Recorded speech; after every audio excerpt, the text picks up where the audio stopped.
Hey, how's it going, guys? Sanitary 103, always promoting clean eating and clean, healthy lifestyle. So if you're watching this video, there's a very good chance that you have suffered a sprained ankle. I speak from personal experience and have had all types of ankle sprains from grade 1, 2, and 3, as well as toe fractures and a lot of plethora of different issues, especially with my feet. So I feel like I have a lot of experience, and I wanted to share with you and demonstrate, not only talk about ankle sprains very briefly, but show full demonstrations on how you can recover properly.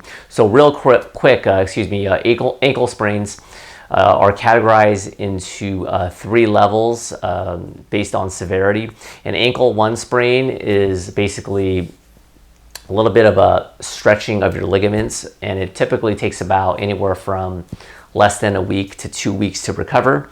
Ankle 2 sprains are partial tears of your ligaments in your foot area, and it can take anywhere between 4 to 6 weeks to heal. And grade 3 sprains, which I unfortunately had back in 2014, a very, very grueling process and frustrating process, so I definitely understand where you're coming from. Those can take anywhere between 8 to 12 weeks. Now, if done improperly, you can prolong this process, which I've done through trial and error. So the first thing that you want to do, regardless of what type of ankle sprain you have, is you need to incorporate the Rice method. Now, some people slightly disagree with this method, but regardless of where you fall on that spectrum, this has worked for me. Also, before I proceed, be sure to consult a doctor, and or if you're feeling too much pain during these exercises, which I'm about to show, use common sense, stop and maybe see a doctor, because it could be something more severe such as a fracture. So with that being said, the Rice method is an acronym for R is for rest.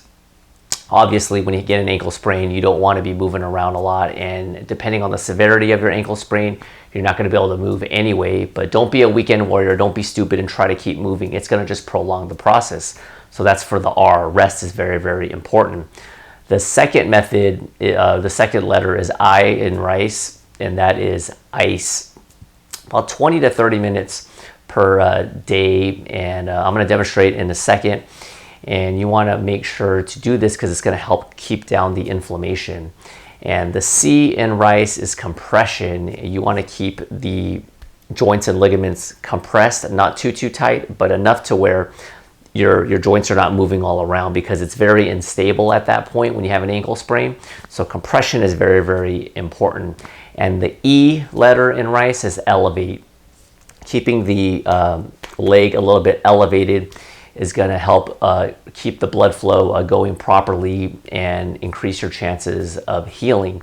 So let me go and demonstrate that. So let's go ahead and get started with the Rice method. If you're sitting down on the couch or wherever, that's preferable, and or on the floor, you want to rest it up on something. I have a chair right here. I am filming by myself, so I got to improvise.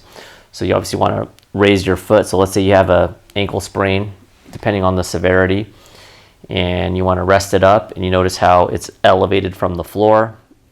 So you're resting right there.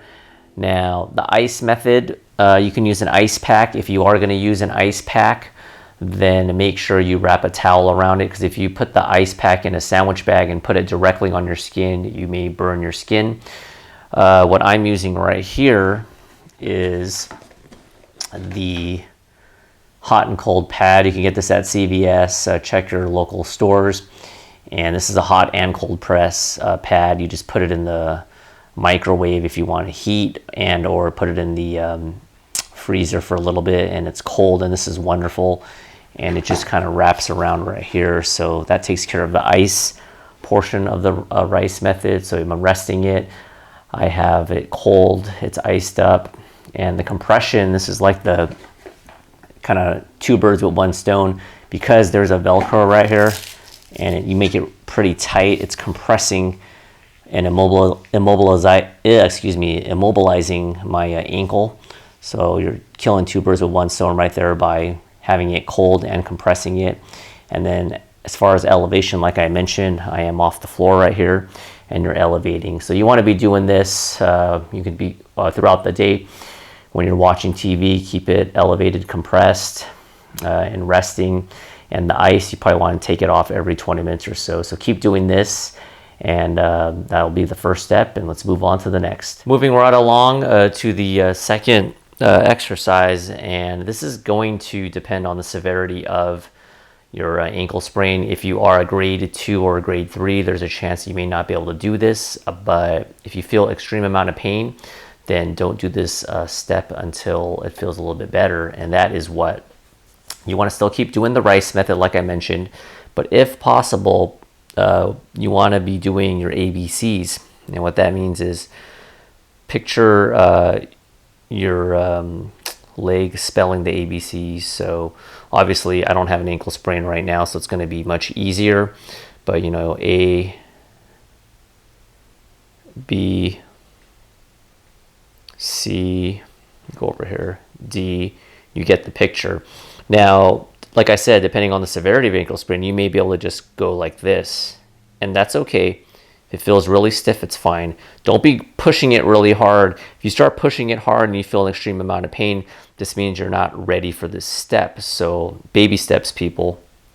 Don't rush this process. The longer you rush, the worse the ailment could be, and it could delay the recovery process. So what you're going to notice is after some time, once you do these ABCs, it's going to get easier and easier and easier. It may take a few weeks.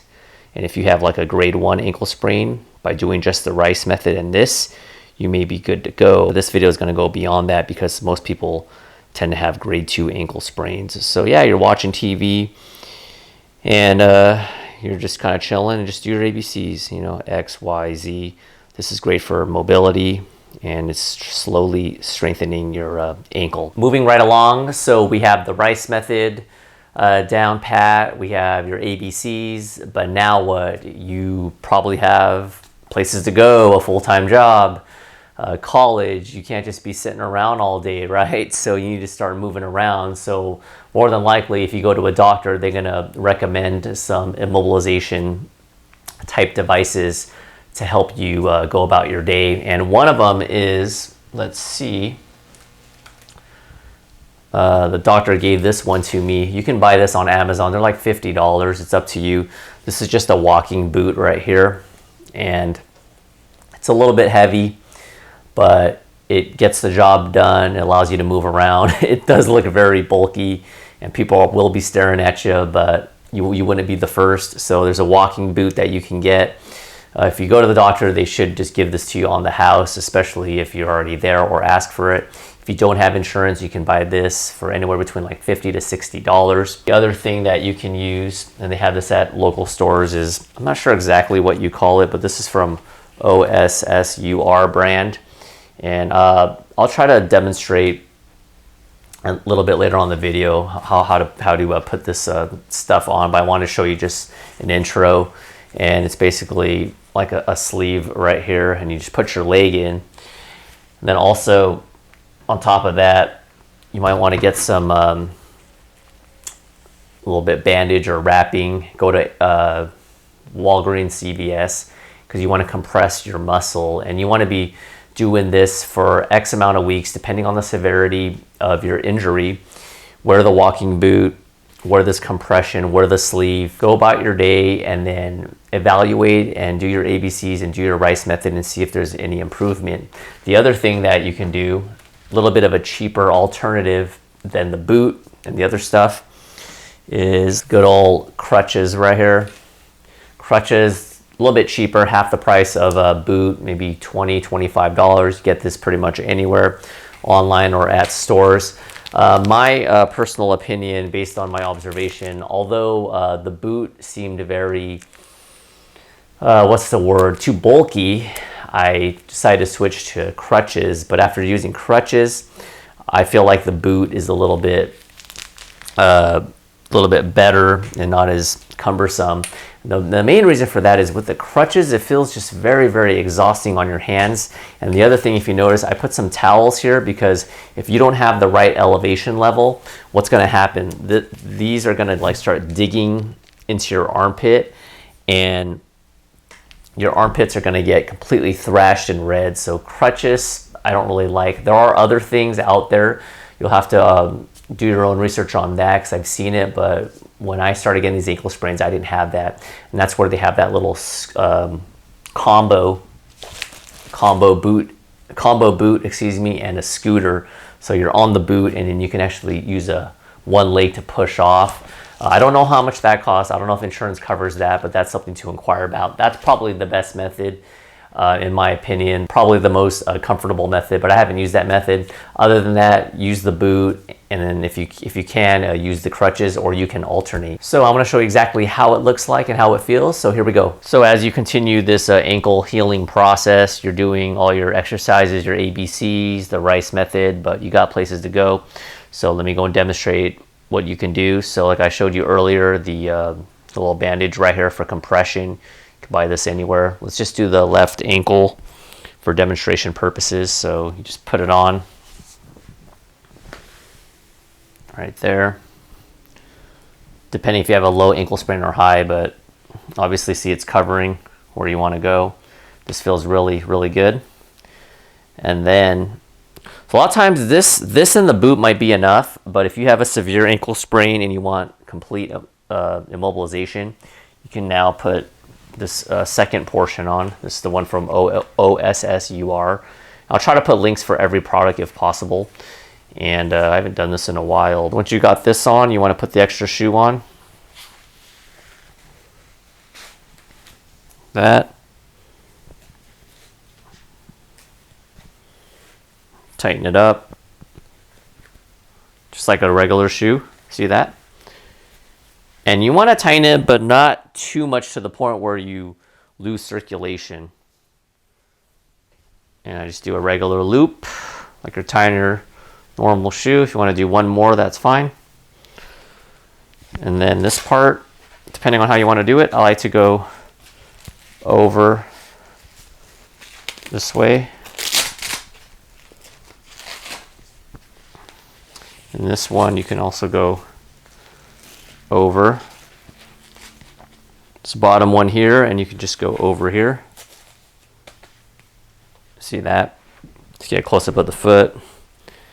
And I was doing this for many months. Feels really stable right here.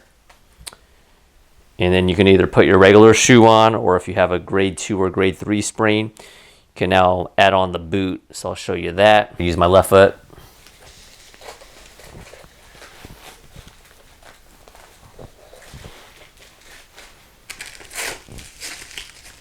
Tighten that up. Should be the other way around. I haven't done this in a while.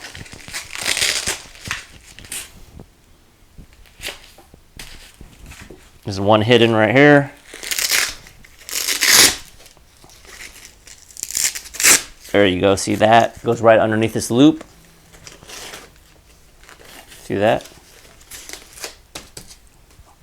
2 levels there. Got one here. Some stability. And there you go. So it's going to feel very robotic, especially back here, and you just start walking there. And try it again. And it kind of like when you go, it gives you that little momentum because it's so stiff. So you go down and it takes the pressure off your ankle. See, if you want to use the crutches, that's fine, but I prefer this over the crutches despite it looking so big. Now that that's out of the way, let's move on to rehabilitation. Moving right along to the rehabilitation process. Although the Rice method and resting and putting ice and compression, using crutches, boots, though that is very, very important, the rehabilitation process is equally, if not even more important, that often gets put to the side and people don't take much into account about it, but it's very, very important. And if you don't rehab your ankle properly, this is going to prolong your process of healing. This happened to me where it prolonged an extra couple of months. So what's going to happen is as your ankle starts to feel better, you want to slowly wean off the boot, for instance. If you're wearing the good old boot that I showed and also the little sleeve in between, eventually you want to get off the boot and then just wear the sleeve. Continue to do your Rice method. Continue to keep it compressed, but you want to wean off a little bit. And what's going to occur is what you're going to notice is your ankle over time is going to just start to feel a little bit better. And at this point, this is where you want to strengthen the ankle area, the ankle muscle, the ligaments.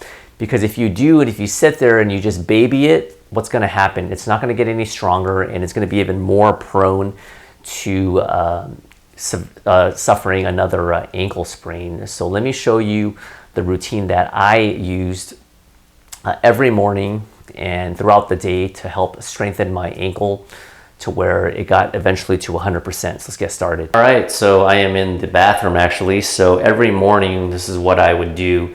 What you'll notice if you have a bad ankle sprain is that in the morning time, your ankle is extremely stiff and it's very tight, and you want to loosen this up. So I like to do this before I go to work. It's very easy. Just get a small little bucket such as like this, and you want to get some warm to hot, not too hot, but pretty warm water. You don't need to go too high, just up until past your ankle.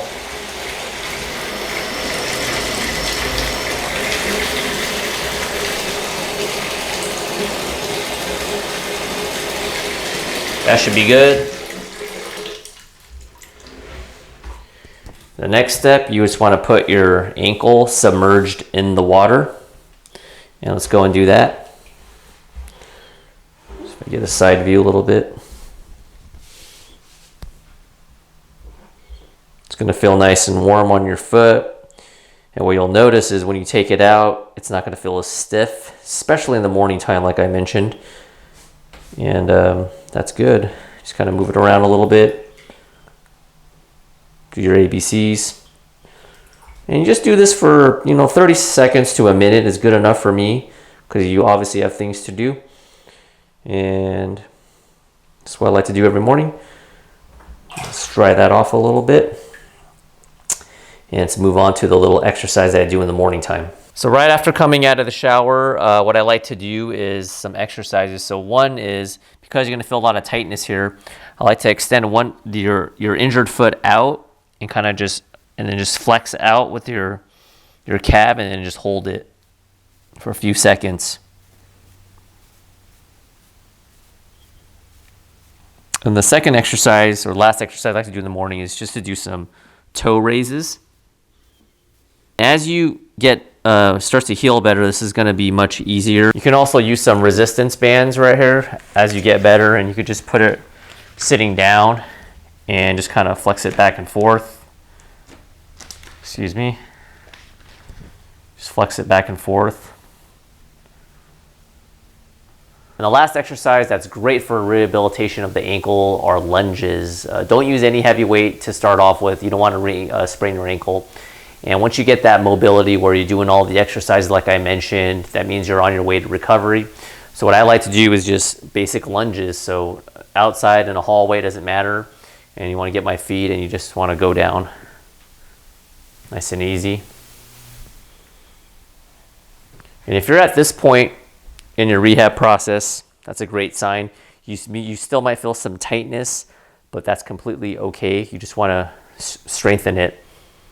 That about wraps it up. Hopefully you found this comprehensive tutorial on ankle sprains to be useful. If you liked it, be sure to give it a thumbs up. Be sure to also subscribe to my channel for all the latest in diet, health, and fitness, if not already. I put out at least 2 to 3 new videos per week. Catch you in the next video. Bye.